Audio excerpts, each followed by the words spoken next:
এটা একটি interesting magnet watch. এই ঘড়িটা মূলত গতানুগতিক যেসব ঘড়ি বাজারে পাওয়া যায় সেটার মতো না। এটা একটা মূলত German farm most probably design করছে। তো ইন্টারেস্টিং বিষয় হচ্ছে যে তুমি যদি ঘড়িটা জোরে ঝাঁকাও, এটার ভেতরে যে ম্যাগনেটগুলো আছে এটা ভেতরে দৌড়াদৌড়ি করে, এবং আবার তুমি যদি এটাকে প্রপারলি শেক করো, মানে জায়গা মতো যদি আবার ঝাঁকাতে পারো, তাহলে আবার এটা টাইমটা অটো ঠিক হয়ে যায়। মানে ঘড়ির কোনো কাঁটা নেই? ঘড়ির কোনো কাঁটা নেই, ম্যাগনেট বেসড ঘড়ি। ভেতরে যদিও ঘড়ির মেশিন আছে, বাট মোস্টলি এটা ম্যাগনেটের মাধ্যমে টাইম দেখায়। আচ্ছা, খোলো দেখি।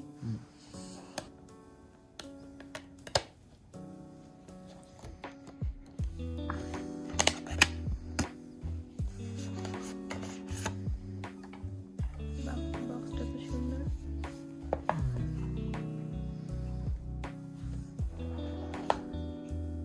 Jewellery box. ওয়াও, একটু লাল। এই লালটার জন্য আমার বেশি ভালো লেগেছে। যা কিছুটা পাইলট স্টাইল। মূলত প্লেনের পাইলটরা যে ধরনের ঘড়ি ইউজ করে, এটা কিছুটা সেই ধরনের। তো যেটা দেখতে এরকম দেখা যায়, লেখা আছে ম্যাগনেট। খোলো, হাতে দিয়ে দেখাও। দেখাচ্ছি।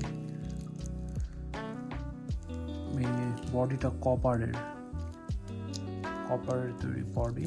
তো এই কারণে কপার একটা ধাতুর নাম, এবং এই কারণে এটা হালকা আর কি, তুলনামূলকভাবে হালকা। অন্যান্য হয়তো ঘড়ি, একই ঘড়ি স্টিলের হলে আরো বেশি ভারী হবে। তো এখন সাথে কি কি আসছে সেটা দেখাই। Magnet, the guide to magnet watch world. অনেক ধরনের ল্যাঙ্গুয়েজ দেওয়া, যে জাপানিজও দেওয়া, কনিচিওয়া।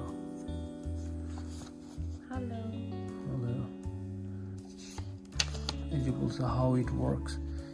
এই যে দেখো এখানে কিভাবে কোনটা, দুইটা বল আছে রাইট, একটা হচ্ছে মিনিট, মাঝখানেরটা মিনিট আর বাইরেটা আওয়ার। কোনটা কিভাবে কাজ করে সেটা।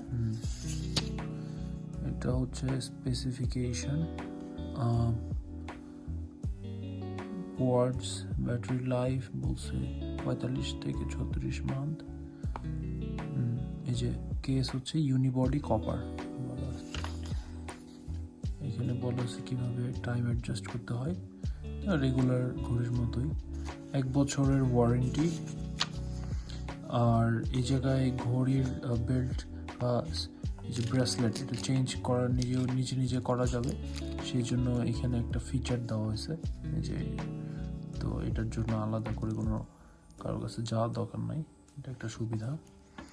আর পাশাপাশি যদি এটা কেউ চেঞ্জ করে বেল্ট বা আলাদা লাগাইতে চায়, বক্সের মধ্যেই প্রয়োজনীয় সরঞ্জাম দিয়ে দিছে ওরা।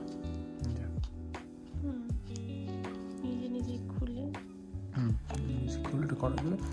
ভেতরে একটা ক্লিন করার জন্য এক ধরনের স্পেশাল ক্লথ।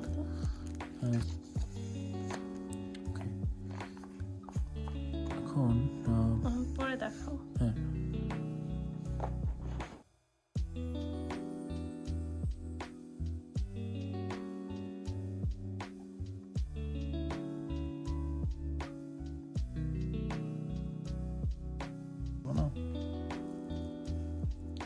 ঘড়ির ব্রেসলেটটা এরকম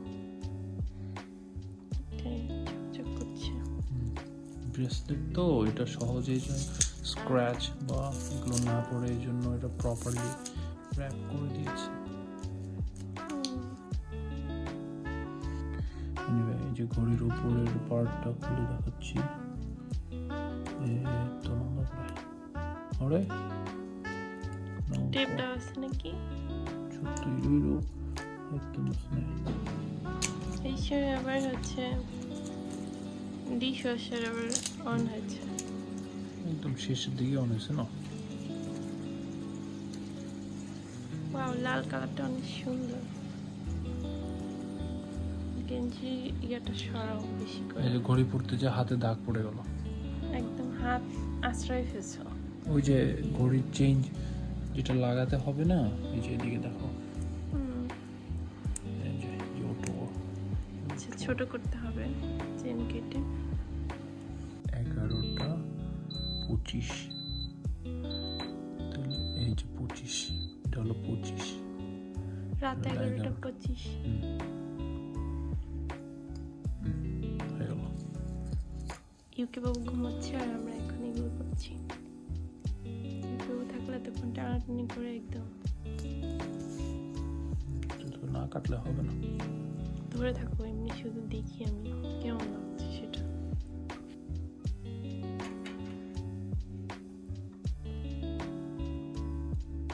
তারপরে এই যে মজার বিষয়টা দেখো,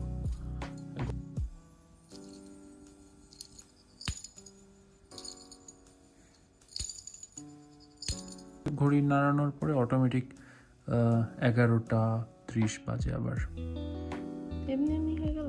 ওই যে চেক করলাম, সরেও তো যেতে পারে অন্য এই যে। জায়গায়।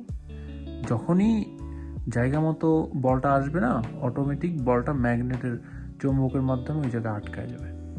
এখন ঘড়ির সাথে যেই চেইন ছোট করার যেই মেশিনটা আসছে, সেটা দিয়ে এখন চেইন ছোট করতেছি।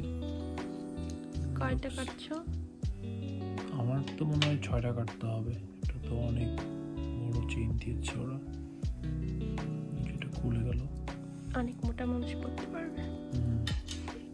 আচ্ছা, যে ভেতরে এটা ম্যাচ হলে জোরে চাপ দিলে এই যে সাইড দিকে খুলে বের হয়ে গেল, শেষ। খুব ইজি, এটার জন্য কোথাও যেতে হবে না, বাসে বসে করা সম্ভব। স্মার্ট হয়ে গেছে তো সব কিছু, ধীরে ধীরে কেটে ফেললাম, কেটে ফেললাম। তো কেমন লেগেছে ঘড়ি? যে কিনে দিয়েছে সে ভালো বলতে পারবে। আমার তো অনেক ভালো লাগছে লালটার কারণে।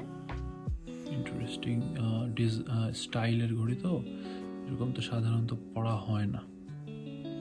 এটা একটা বিশেষ দিনের জন্য গিফট, সেটা পরে বলবো। ওকে, এখান থেকে বিদায় নেই। আল্লাহ হাফিজ।